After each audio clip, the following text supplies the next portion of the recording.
What if I told you that the most effective form of control isn't laws, police, or force, but silence? Not just imposed silence, but the kind you enforce on yourself. That moment when you hesitate to ask a question, when you second-guess whether it's worth the risk to say what you really think. That's not just fear, that's control, working exactly as intended. It's a strange kind of tension, like the air gets thicker when certain topics are avoided, when certain books disappear from shelves, when certain conversations suddenly feel dangerous. Lately, we've seen a surge in attempts to control what people read, what they say, and even what they think. Books are being pulled from libraries. People are losing their jobs, or worse, their homes, for daring to express an opinion. And in some cases, legal residents, people who have lived in a country for years, are being deported simply for speaking out. There's a pattern here, and it's not new. Censorship is never just about words or books. It's about shaping behavior, controlling narratives, and ensuring compliance. I remember when I was young, I came across a book that wasn't technically banned, but there was an unspoken rule that we weren't supposed to read it. It was controversial. It challenged a particular belief system, and of course that only made me want to read it more. I tracked it down, read it cover to cover, and you know what? It didn't brainwash me. It didn't radicalize me. What it did was make me think. It made me question why people were so afraid of certain ideas. And that's when I started to realize censorship isn't about protecting people. It's about controlling them. There's a fascinating psychological phenomenon at play here, something called the chilling effect. It's not just about banning books or silencing speech. It's about creating a climate where people are too afraid to even ask questions. They internalize the censorship. They start to police their own thoughts. And once that happens, the job of the censor is done. When people think about censorship, they often imagine big, dramatic book burnings or government officials shutting down newspapers. But in reality, it's much more subtle. Sometimes, it's a school quietly removing a book from the curriculum. Sometimes, it's a journalist hesitating before publishing a controversial story. Sometimes, it's you, pausing before you say something, wondering if it's worth the risk. That hesitation, that second-guessing, is exactly what censorship is designed to produce. Because when people start censoring themselves, the battle is already lost. Why restricting information works. Censorship is never just about controlling books or speech. It's about shaping thought. When people only have access to a limited set of ideas, their reality shrinks. They stop questioning, stop exploring, and eventually, they stop noticing the restrictions at all. That's the real danger. Not the banning of one book, but the slow erosion of the ability to think critically. Have you ever stopped to wonder how much of what you believe is because you chose it, and how much is simply because it was the only version of reality presented to you? In psychology, we talk a lot about confirmation bias. This tendency we all have to seek out and believe information that confirms what we already think is true. Now imagine a society where that bias isn't just natural but deliberately reinforced, where you're only exposed to perspectives that align with a particular ideology, and everything else is kept just out of reach. Over time, controlled information doesn't just shape beliefs, it defines the limits of what people even consider possible. Noam Chomsky has written extensively about this in his work on manufactured consent, how media and political institutions don't necessarily have to force ideas onto people. Instead, they limit the range of acceptable thought, making it seem as if there's only one logical way to see the world. This is why censorship is so powerful. It doesn't just remove information, it dictates what people believe is possible. In the 1950s, a psychologist named Solomon Asch conducted a famous experiment that speaks directly to this. He brought groups of people into a room, showed them a series of lines, and asked them which ones matched in length. Seems simple enough.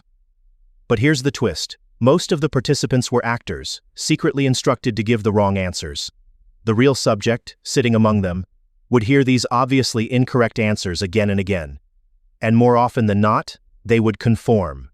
They would agree with the group, even when their own eyes told them something different. Now, apply that to censorship. Imagine growing up in a world where certain facts, certain ideas, are simply erased, where the voices that challenge the dominant narrative are silenced. How long before people stop even questioning? how long before they accept, without hesitation, whatever version of reality is put in front of them. This isn't hypothetical. It's happened time and again, and it's happening now. When we hear about books being banned, topics being erased from classrooms, entire histories being rewritten, it's easy to assume these are isolated incidents. But they aren't. They're part of a larger, deliberate process, one that exploits basic psychological mechanisms to make people believe they're thinking for themselves, when, in reality, their choices have already been made for them. And yet, there's something interesting about censorship. The more something is forbidden, the more people want to know why. The banned book becomes the one everyone secretly tries to read. The censored idea becomes the one whispered about in corners. There's a psychological name for this too, and it explains why efforts to silence ideas often backfire. Censorship isn't just about removing access to information, it's about making people afraid to seek it out in the first place. That's what makes it so effective. People don't need to be physically stopped from reading a book or saying certain words.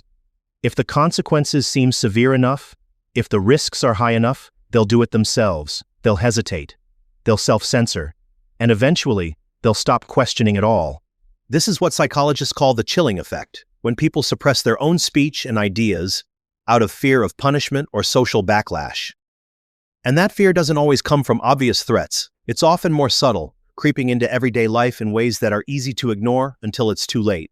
One of the most fascinating psychological concepts that explains this is the panopticon, an idea originally proposed by the philosopher Jeremy Bentham in the 18th century. Bentham designed a prison where inmates couldn't see the guards, but they knew they were being watched, or at least they thought they were. Because of this uncertainty, they began to regulate their own behavior as if they were under constant surveillance. The genius of the design was that even if there were no guards watching, the prisoners would still act as if there were. Now, apply that to the world we live in today. We don't need a guard in the tower anymore. We carry the tower with us. Every news story we hesitate to share, every opinion we bite back, every person punished for speaking up, it's all a quiet lesson in compliance. And without realizing it, we learn. And so, we begin to police ourselves. We delete the tweet before we post it. We sit quietly in meetings when we want to speak up. We hesitate before checking out a controversial book at the library. The more we see others punished, the more we internalize control. The most effective censorship isn't enforced, it's self-imposed. History is full of examples of how this plays out on a large scale. In totalitarian regimes, it's not just the official laws that keep people in line, it's the uncertainty, the unspoken rules, the quiet reminders that stepping out of line could bring consequences.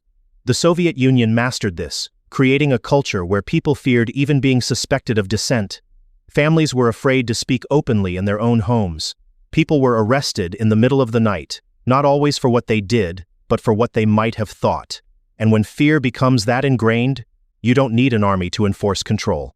The people will do it themselves. But the chilling effect isn't just a relic of history. It's here now, working in ways we don't always recognize. It's in the way students hesitate to write papers on controversial topics, even when no rule explicitly forbids it. It's in the way people avoid discussing certain ideas, not because they disagree with them, but because they're afraid of how others will react. The most dangerous part of all this is that once the chilling effect takes hold, people don't even realize they're being controlled. They don't feel like they're being silenced. They feel like they're simply making smart decisions, avoiding trouble, playing it safe. And yet the result is the same.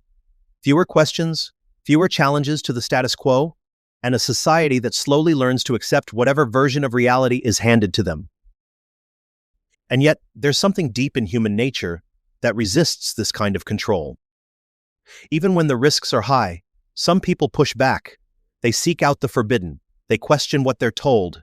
They fight against the forces trying to shape their minds.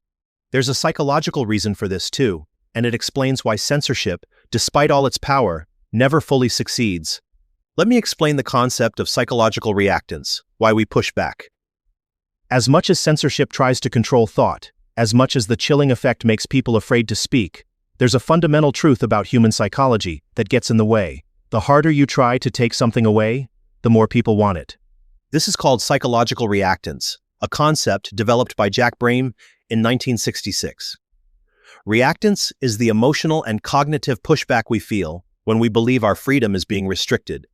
It's that instinctive, gut-level reaction of, "You can't tell me what to do." When people sense that an external force is trying to control their thoughts or behaviors, they resist, not just intellectually, but emotionally. Think about the way children react when you tell them they can't have something. A toy they barely noticed before suddenly becomes the most important thing in the world the moment it's taken away. The same thing happens on a societal level. The moment a book is banned, it skyrockets in popularity. The moment a speaker is silenced, their message spreads further than it ever would have otherwise. A perfect example of this is the Streisand effect, named after a bizarre incident involving the singer Barbra Streisand. In 2003, a photographer took an aerial photo of her home as part of a coastal erosion study. Hardly anyone had seen it until Streisand sued to have it removed from the internet. Almost instantly, thousands of people started searching for it, sharing it, and making sure it was seen by more people than ever before. The very act of trying to suppress information made it explode in visibility. Censorship operates on the assumption that people will just accept restrictions quietly, that they'll comply without question. But history tells us otherwise.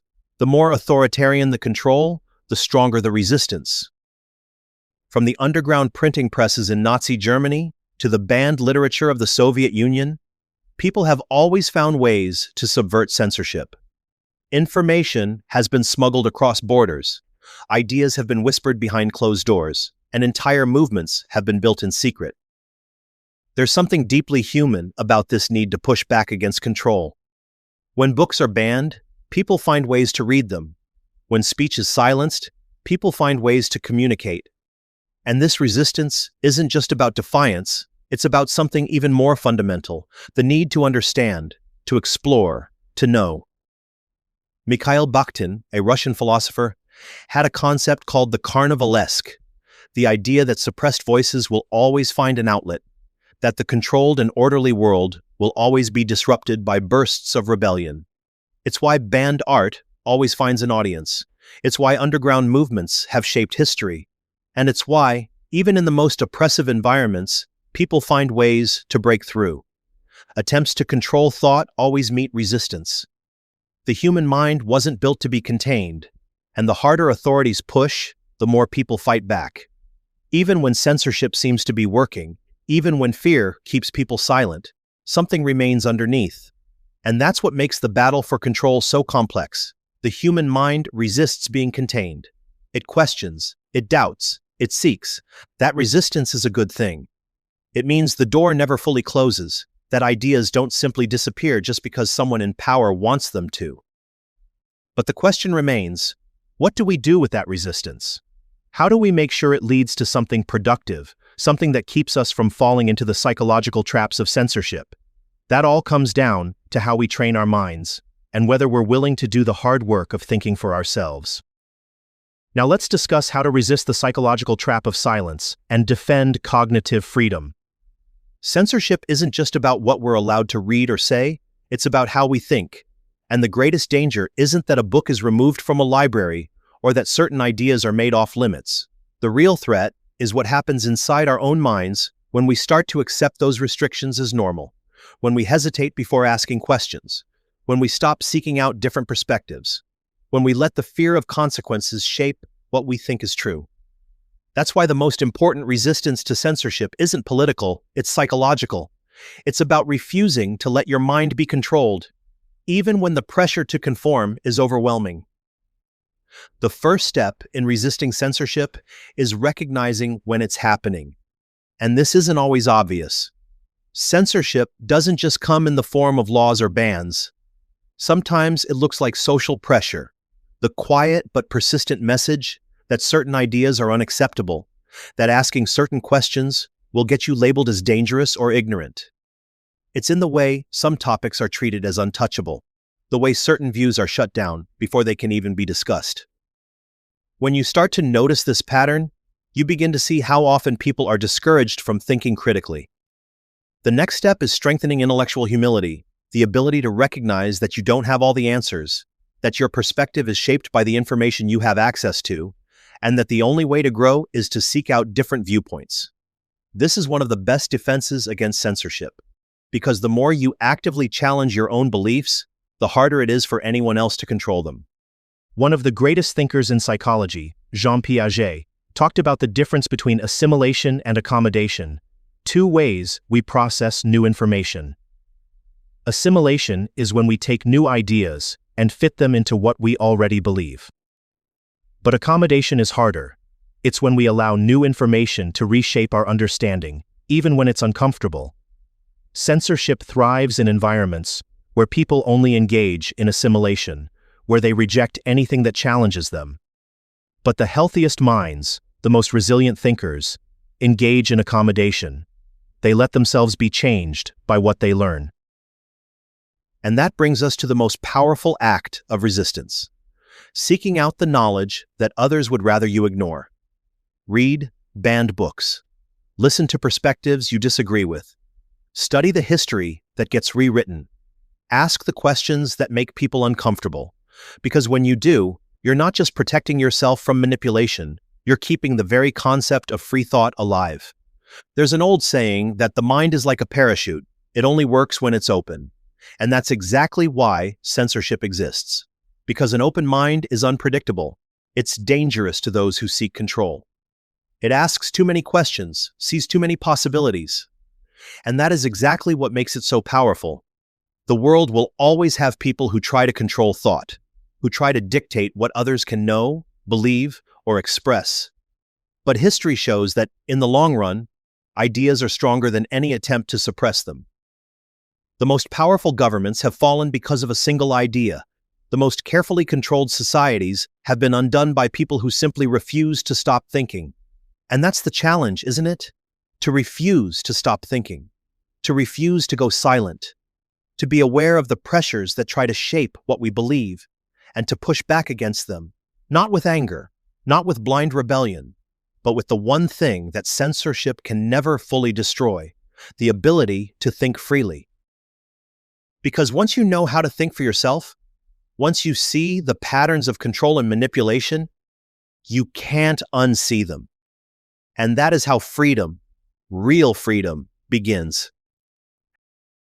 As we bring this episode to a close, let's remember the power of thinking freely. Censorship has always been about control, of ideas, of narratives, of minds. It works not by simply forbidding information, but by shaping the way people think about what is acceptable, what is true, and what is possible. And that shaping happens quietly, often without us realizing it. That's what makes it so effective.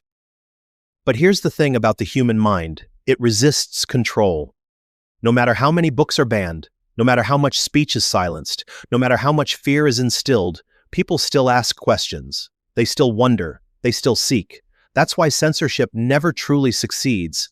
It might slow down a conversation. It might force certain ideas into the shadows, but it can never fully erase curiosity. And that's where you come in.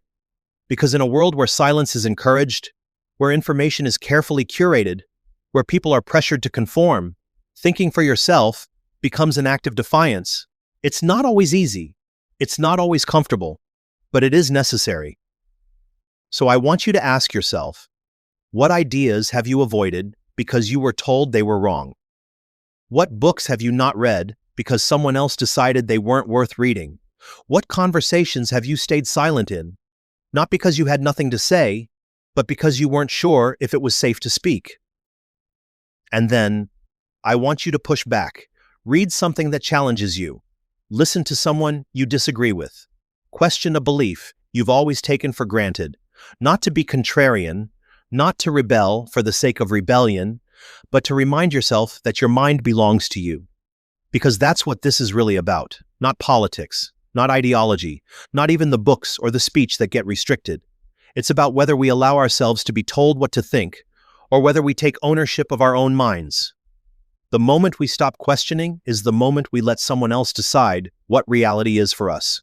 Free thought isn't just a right, it's a responsibility, and no one can protect it for us except ourselves.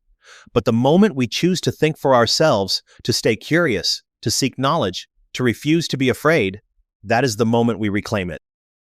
You don't need permission to think. You don't need approval to question. The greatest freedom you have is the one inside your mind. But only if you use it. Censorship isn't just about books. It's about shaping what we believe is acceptable, what we think is true, and what we dare to say out loud. It works through laws, yes, but also through fear, through social pressure, through the quiet erosion of curiosity.